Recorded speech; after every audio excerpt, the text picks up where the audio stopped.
అంటే ఆ యొక్క పై పొరను పీకివేసేయాలి. అది మనకు ఆటంకంగా ఉంది. పాపపు పొరను పీకివేసేయాలి. అక్కడ ప్రభు యొక్క రక్తం కనబడాలి, చాలా ఫ్రెష్గా కనబడాలి. దేవుని యొక్క వాక్యము చేత మనము సున్నతి పొందిన వారంగా మారిపోవాలి. ఈరోజున అక్కడ ప్రభు ఉంటాడు.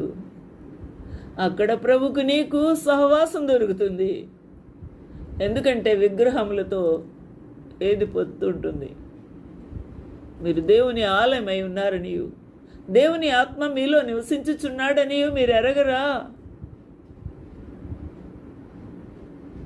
దేవుని యొక్క ఆలయమునకు విగ్రహములతో ఏమి పొందిక, ఏమి పొత్తు, ఏమి సహవాసము?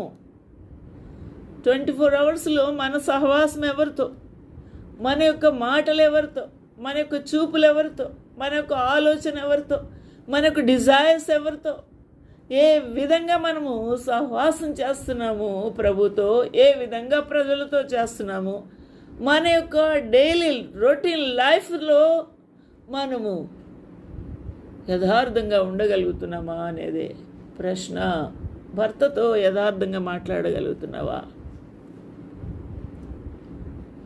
భార్యతో యథార్థంగా చెప్పగలుగుతున్నావా? నీ ప్రణాళిక ఏంటో, నీ యొక్క పరిస్థితులు ఏంటో, ఏమి వెళ్దామనుకున్నావు, ఏం చేద్దామనుకున్నావు, ఎటు దారిలో ఉన్నావు చెప్పుతున్నావా? యథార్థత నీ ప్రభువుతో చెబుతూ ఉన్నావా? నీ అంతరంగ జీవితంలో దాచుకున్న ప్రతి మూమెంట్స్ని, ఎస్ లార్డ్, నేను మోసపడ్డాను.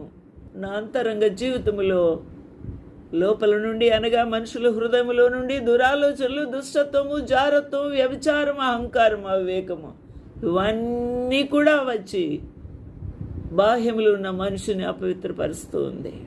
కళ్ళు దేవుడు అందమైన కళ్ళు ఇచ్చాడు, మంచి శరీరం ఇచ్చాడు, మంచి పార్ట్స్ ఇచ్చాడు. కానీ ఎందువలన మలినమైపోతున్నాయి? ఎందువల్ల పని చేయట్లేదు? ఎందుకు అనగా లోపల నుండే మలినం చేస్తున్నాయి. లోపల నుంచి వచ్చిన ఆలోచనలే, లోపల నుంచి వచ్చిన తలంపులే. ఇది నీ జీవితంలో జరుగుతున్న ఇదొక ఫ్యాక్టరీ. అంతరంగ జీవితంలో దాచుకుంటున్న ఫ్యాక్టరీ ఇది. ద మ్యాన్యుఫ్యాక్చర్ అంతా కూడా ఎక్కడ జరుగుతుందంటే inner side of your heart. అంతరంగం లోపల నుండి